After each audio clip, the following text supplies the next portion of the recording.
Shalom, selamat pagi Bapak Ibu Saudara. Mari sama-sama kita siapkan hati untuk kita cari wajah Tuhan pagi hari ini sebelum kita melakukan aktivitas.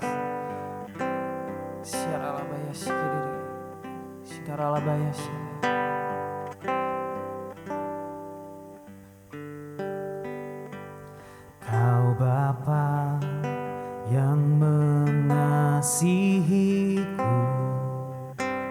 kuasa-Mu memulihkanku, hati yang baru Kau berikan untukku dapat melihat rencana-Mu indah, rencana-Mu indah bagiku. Kau ada di setiap jalanku, hatiku haus dan lapar akan Engkau. Oh, Kaulah segalanya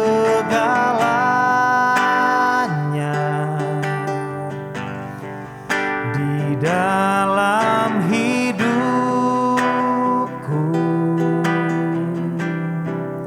Kerajaan-Mu, kebenaran-Mu, itu bagianku. Kaulah yang kupandang selama hidupku.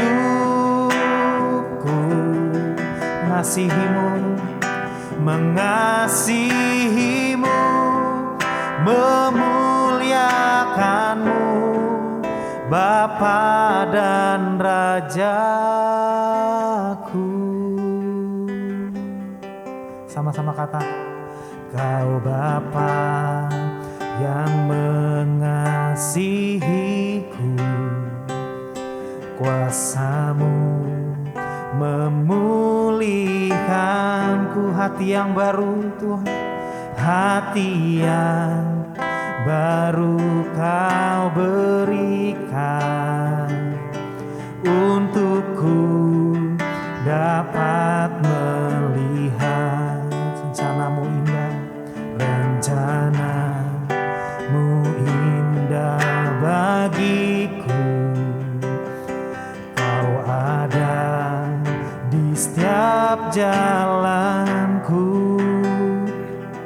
hatiku haus dan lapar akan Engkau. Oh, Kaulah segalanya, Kaulah segalanya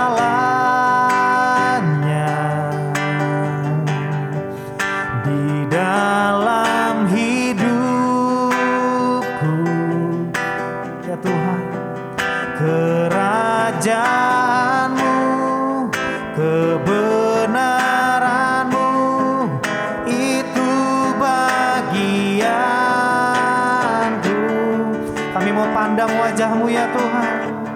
Yes, ku pandang. Oh, selama hidupku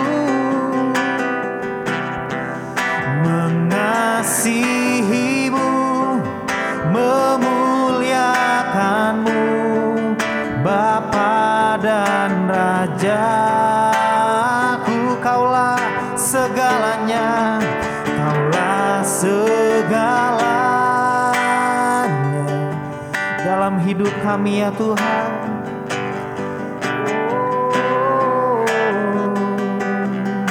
Kerajaan-Mu, kerajaan-Mu, kebenaran-Mu, itu bagianku. Kaulah yang kupandang